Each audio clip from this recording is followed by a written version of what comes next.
ਅਜਿਹਾ ਕੀ ਹੋਇਆ ਬੰਗਾਲ ਦੇ ਵਿੱਚ ਕਿ ਸਿੱਖ ਕਿਸਾਨਾਂ ਨੂੰ ਦੇਖ ਕੇ ਮੋਦੀ ਭਗਤਾਂ ਦੇ ਤੌਰ ਪਰ ਉੱਡ ਗਏ। ਬੰਗਾਲ ਦੇ ਵਿੱਚ ਸਿੰਘਾਂ ਨੇ ਕੁਝ ਅਜਿਹਾ ਕਰ ਦਿੱਤਾ ਕਿ ਬੰਗਾਲੀ ਲੋਕ ਕੋਠਿਆਂ ਦੇ ਉੱਤੇ ਚੜ੍ਹ ਕੇ ਜੋ ਬੋਲੇ ਸੋ ਨਿਹਾਲ ਸਤਿ ਸ਼੍ਰੀ ਅਕਾਲ ਦੇ ਜੈਕਾਰੇ ਛੱਡਣ ਲੱਗੇ ਤੇ ਕਿਸਾਨਾਂ ਦਾ ਵਿਰੋਧ ਕਰਨ ਵਾਲੇ ਬੰਗਾਲੀਆਂ ਦੇ ਜੈਕਾਰੇ ਸੁਣ ਕੇ ਭੱਜ ਗਏ। ਅਜਿਹਾ ਕੀ ਹੋਇਆ ਸੁਣੋ ਇਸ ਵੀਡੀਓ ਦੇ ਵਿੱਚ। ਜਿਵੇਂ ਹੁਣ ਬੰਗਾਲ ਦੇ ਵਿੱਚ ਚੋਣਾਂ ਦਾ ਪੂਰਾ ਜ਼ੋਰ ਹੈ ਤੇ ਰੋਸ ਵਜੋਂ ਕਿਸਾਨ ਬੰਗਾਲ ਜਾ ਕੇ ਬੰਗਾਲੀ ਲੋਕਾਂ ਦੇ ਵਿੱਚ ਸਮੇਂ ਦੇ ਸਰਕਾਰ ਦੇ ਬਾਰੇ ਜਾਣੂ ਕਰਵਾ ਰਹੇ ਨੇ ਕਿ ਕਿਵੇਂ ਉਹ ਗਰੀਬ ਕਿਸਾਨਾਂ ਦੇ ਮੱਧਮ ਵਰਗ ਦੇ ਲੋਕਾਂ ਦੇ ਨਾਲ ਧੱਕਾ ਕਰ ਰਹੀ ਹੈ। ਇਹਨਾਂ ਨੂੰ ਵੋਟ ਦੇਣ ਤੋਂ ਪਹਿਲਾਂ ਸੋਚ ਲਿਆ ਜਾਵੇ। ਤਰ੍ਹਾਂ ਨਾਲ ਕਿਸਾਨ ਬੰਗਾਲ ਦੇ ਇਲਾਕਿਆਂ ਦੇ ਵਿੱਚ ਪਹੁੰਚ ਕੇ ਅਜਿਹਾ ਪ੍ਰਚਾਰ ਕਰ ਰਹੇ ਨੇ ਤਾਂ ਜੋ ਬੰਗਾਲ ਦੇ ਵਿੱਚ ਇਹ ਕਿਸੇ ਵੀ ਹਾਲਤ ਦੇ ਵਿੱਚ ਜਿੱਤ ਨਾ ਸਕਣ। ਪਰ ਹਾਲੇ ਵੀ ਕੁਝ ਅਜਿਹੇ ਲੋਕ ਨੇ ਜੋ 100 ਰੁਪਏ ਲੀਟਰ ਪੈਟਰੋਲ ਪਵਾ ਕੇ ਵੀ ਸਰਕਾਰ ਦੀਆਂ ਸਿਫਤਾਂ ਹੀ ਕਰ ਰਹੇ ਨੇ ਤੇ ਅਜਿਹੇ ਹੀ ਕੁਝ ਲੋਕ ਬੰਗਾਲ ਦੇ ਵਿੱਚ ਕਿਸਾਨਾਂ ਦਾ ਰਾਹ ਰੋਕ ਰਹੇ ਨੇ। ਬੰਗਾਲੀ ਪੱਤਰਕਾਰ ਨੇ ਇੱਕ ਸਿੱਖ ਕਿਸਾਨ ਨੂੰ ਪੁੱਛਿਆ ਕਿ ਪਾਰਟੀਆਂ ਤਾਂ ਬੰਗਾਲੀਆਂ ਦਾ ਦਿਲ ਜਿੱਤਣ ਵਾਸਤੇ ਬੰਗਾਲੀ ਭਾਸ਼ਾ ਦੇ ਵਿੱਚ ਪ੍ਰਚਾਰ ਕਰ ਰਹੀਆਂ ਨੇ ਤਾਂ ਫਿਰ ਤੁਸੀਂ ਤਾਂ ਪੰਜਾਬੀ ਲੋਕ ਹੋ, ਤੁਸੀਂ ਨਾ ਬੰਗਾਲੀਆਂ ਨੂੰ ਆਪਣੇ ਦਿਲਾਂ ਦੀ ਗੱਲ ਕਿਵੇਂ ਸਮਝਾਵੋਗੇ। ਤਾਂ ਉਸ ਸਿੱਖ ਕਿਸਾਨ ਨੇ ਕਿਹਾ ਕਿ ਆਪਾਂ ਵੀ ਬੰਗਾਲੀ ਦੇ ਵਿੱਚ ਇਹਨਾਂ ਨੂੰ ਸਮਝਾਵਾਂਗੇ ਤੇ ਸ਼ੁੱਧ ਬੰਗਾਲੀ ਦੇ ਵਿੱਚ ਉਸੇ ਸਮੇਂ ਉਸ ਕਿਸਾਨ ਨੇ ਬੰਗਾਲੀਆਂ ਨੂੰ ਸੰਦੇਸ਼ ਦਿੱਤਾ ਜਿਸ ਨੇ ਉਸ ਪੱਤਰਕਾਰ ਤੇ ਹੋਰਨਾਂ ਲੋਕਾਂ ਨੂੰ ਪਰੇਸ਼ਾਨੀ ਦੇ ਵਿੱਚ ਪਾ ਦਿੱਤਾ।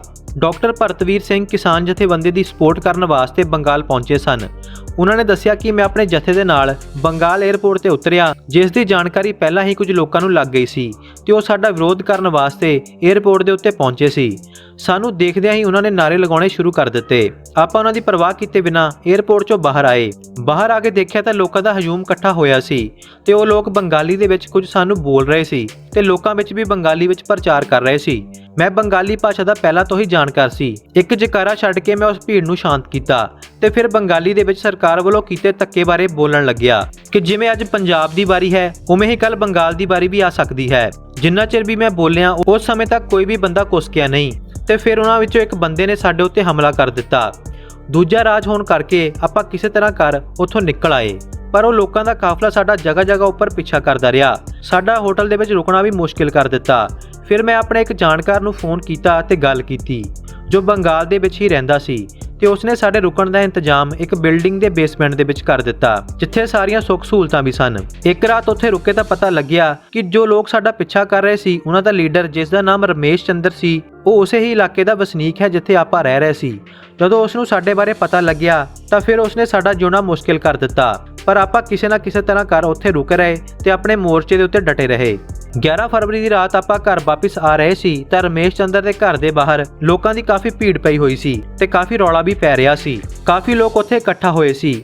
ਅੰਦਰ ਰੋਣ ਦੀਆਂ ਆਵਾਜ਼ਾਂ ਵੀ ਆ ਰਹੀਆਂ ਸੀ। ਆਪਾਂ ਜਾ ਕੇ ਦੇਖਿਆ ਤਾਂ ਰਮੇਸ਼ ਚੰਦਰ ਦੀ ਪਤਨੀ ਜ਼ਮੀਨ ਦੇ ਉੱਤੇ ਡਿੱਗੀ ਪਈ ਸੀ। ਮੈਂ ਡਾਕਟਰ ਹੋਣ ਕਰਕੇ ਆਪਣਾ ਫਰਜ਼ ਸਮਝਿਆ ਤੇ ਉਸ ਨੂੰ ਚੈੱਕ ਕੀਤਾ ਤਾਂ ਪਤਾ ਲੱਗਿਆ ਕਿ ਸ਼ਾਇਦ ਉਸ ਨੂੰ ਦਿਲ ਦਾ ਦੌਰਾ ਪਿਆ ਸੀ। ਮੈਂ ਜਲਦੀ ਦੇ ਨਾਲ ਆਪਣੀ ਕਿੱਟ ਮੰਗਵਾਈ ਤੇ ਉਸ ਨੂੰ ਮੁੱਢਲੀ ਸਹਾਇਤਾ ਦਿੱਤੀ ਜਿਸ ਤੋਂ ਬਾਅਦ ਉਸ ਨੂੰ ਕੁਝ ਸੌਖਾ ਸਾ ਆਇਆ ਤੇ ਉਸ ਨੂੰ ਸੁਰਤ ਵੀ ਆਈ। ਕਿਸੇ ਕਾਰਨ ਕਰਕੇ ਐਂਬੂਲੈਂਸ ਉੱਥੇ ਪਹੁੰਚ ਨਾ ਸਕੀ ਤੇ ਆਪਾਂ ਆਪਣੀ ਗੱਡੀ ਦੇ ਵਿੱਚ ਪਾ ਕੇ ਉਸ ਦੀ ਪਤਨੀ ਨੂੰ ਹਸਪੀਟਲ ਵਿੱਚ ਪਹੁੰਚਾਇਆ ਤੇ ਉੱਥੇ ਦਾਖਲ ਕਰਵਾ ਕੇ ਉਸ ਦਾ ਇਲਾਜ ਸ਼ੁਰੂ ਕਰਵਾਇਆ। ਉਸ ਦੀ ਜਾਨ ਤਾਂ ਬਚ ਗਈ। ਇਹ ਸਭ ਕੁਝ ਉੱਥੇ ਖੜਾ ਰਮੇਸ਼ ਚੰਦਰ ਚੁੱਪਚਾਪ ਦੇਖਦਾ ਰਿਹਾ, ਬੋਲਿਆ ਕੁਝ ਵੀ ਨਹੀਂ। ਇਹ ਉਹੀ ਰਮੇਸ਼ ਚੰਦਰ ਸੀ ਜਿਸ ਨੇ ਕੁਝ ਸਮੇਂ ਤੋਂ ਸਾਡਾ ਇਸ ਸਰਕਾਰ ਦੇ ਕਰਕੇ ਜਿਉਣਾ ਮੁਸ਼ਕਿਲ ਕਰ ਦਿੱਤਾ ਸੀ। 2 ਦਿਨਾਂ ਬਾਅਦ ਜਦੋਂ ਉਸ ਨੂੰ ਛੁੱਟੀ ਮਿਲੀ ਤਾਂ ਉਸ ਦੀ ਪਤਨੀ ਨੂੰ ਘਰ ਲੈ ਕੇ ਆਏ। ਮੁਹੱਲੇ ਦੇ ਵਿੱਚ ਲੋਕ ਪਹਿਲਾਂ ਹੀ ਬਾਹਰ ਨਿਕਲ ਕੇ ਉਹਨਾਂ ਦਾ ਹਾਲ ਚਾਲ ਪੁੱਛ ਰਹੇ ਸੀ ਤੇ ਕਾਫੀ ਭੀੜ ਵੀ ਹੋਈ ਸੀ। ਆਪਾਂ ਉਸ ਵੇਲੇ ਘਰੋਂ ਨਿਕਲਣ ਹੀ ਲੱਗੇ ਸੀ ਤਾਂ ਉਸੇ ਭੀੜ ਦੇ ਵਿੱਚੋਂ ਇੱਕ ਜੈਕਾਰੇ ਦੀ ਆਵਾਜ਼ ਆਈ ਤੇ ਉਹ ਜੈਕਾਰੇ ਦੀ ਆਵਾਜ਼ ਸੁਣ ਕੇ ਆਪਾਂ ਪਹਿਲਾਂ ਤਾਂ ਹੈਰਾਨ ਹੋ ਗਏ ਤੇ ਫਿਰ ਆਪਾਂ ਜੈਕਾਰੇ ਦਾ ਜਵਾਬ ਸਤਿ ਸ਼੍ਰੀ ਅਕਾਲ ਦੇ ਵਿੱਚ ਦਿੱਤਾ ਤੇ ਸਾਡੇ ਪਿੱਛੇ ਹੀ ਸਾਰਾ ਮੁਹੱਲਾ ਸਤਿ ਸ਼੍ਰੀ ਅਕਾਲ ਕਹਿਣ ਲੱਗਿਆ। ਉਹ ਜੈਕਾਰਾ ਕਿਸੇ ਹੋਰ ਨੇ ਨਹੀਂ ਉਸੇ ਬੰਗਾਲੀ ਰਮੇਸ਼ ਚੰਦਰ ਨੇ ਛੱਡਿਆ ਸੀ ਤੇ ਜੈਕਾਰੇ ਦੀ ਗੂੰਜ ਅੱਜ ਵੀ ਮੇਰੇ ਕੰਨਾਂ ਦੇ ਵਿੱਚ ਗੂੰਜ ਰਹੀ ਹੈ। ਉਸ ਜੈਕਾਰੇ ਤੋਂ ਇਲਾਵਾ ਰਮੇਸ਼ ਚੰਦਰ ਨੇ ਕੁਝ ਵੀ ਨਹੀਂ ਬੋਲਿਆ ਤੇ ਅੱਜ ਦੀ ਤਰੀਕ ਤੱਕ ਉਸਨੇ ਸਾਨੂੰ ਕੋਈ ਵੀ ਪਰੇਸ਼ਾਨੀ ਨਹੀਂ ਦਿੱਤੀ। ਸੋ ਸਾਡੀ ਸੋਚ ਸਮਝ ਜਿੰਨੀ ਕੁ ਵੀ ਹੈ ਆਪਾਂ ਉਸ ਦੇ ਅਨੁਸਾਰ ਦੁਨੀਆ ਦਾ ਭਲਾ ਕਰਨ ਵਾਸਤੇ ਹੀ ਸੋਚਦੇ ਹਾਂ, ਚਾਹੇ ਉਹ ਡਾਕਟਰੀ ਦੇ ਪੇਸ਼ੇ ਦੇ ਨਾਲ ਹੋਵੇ ਜਾਂ ਫਿਰ ਕਿਸਾਨ ਅੰਦੋਲਨ ਦਾ ਪ੍ਰਚਾਰ ਕਰਕੇ।